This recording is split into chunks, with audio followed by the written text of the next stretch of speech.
Anderson Cooper, AC 360, CNN weeknights 10 Eastern. Chris, there's a lot of documents here, I think close to 400,000 I read. I know you're starting to read them. Has anything sort of struck you the most as you pour through them?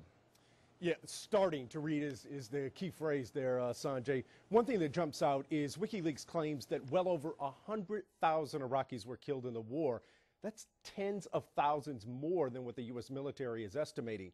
It also goes into great detail, some very interesting facts about how some of those deaths occurred, including the fact that the military consulted lawyers in certain instances. Take a look at this. Back in 2007, an Apache helicopter targeted two Iraqi men, which it thought may have been firing mortars. Well, the men made surrender motions, but take a look at what the report says. Crazy Horse 18 cleared to engage dump truck. Lawyer states they cannot surrender to aircraft and are still valid targets. The Apache later shoots Hellfire missiles and kills both men. Wow. Yeah.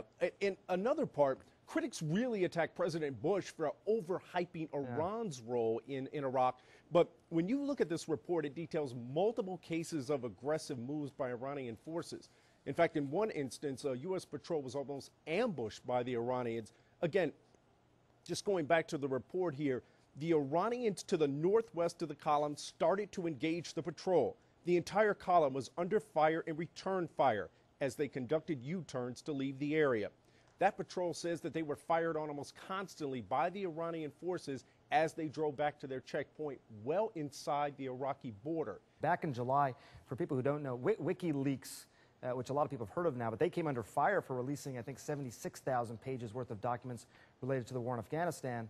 It was controversial. Obviously, a lot of emotions stirred up by these. How is the Pentagon handling this differently this time?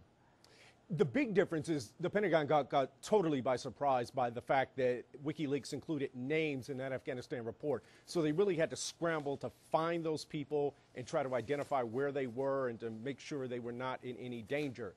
This time, the Pentagon went ahead and started looking at hundreds of thousands of documents before this release. But it turns out they didn't have to, because from what we've seen, and again, obviously haven't gone through all the documents, but WikiLeaks has redacted a lot of the names this time. So that's a huge difference. And the last big difference is this. Back in July with those Afghanistan documents, the U.S. has about 100,000 American troops actively involved in combat in Afghanistan. In Iraq, you're talking about fewer than 50,000, and they're not involved in daily combat. So much less danger to U.S. troops in Iraq compared to Afghanistan. And again, redacting those names because of concerns of danger or violence against the Iraqis that are named in these reports. Exactly, and the criticism that WikiLeaks took after putting those names in the Afghanistan release.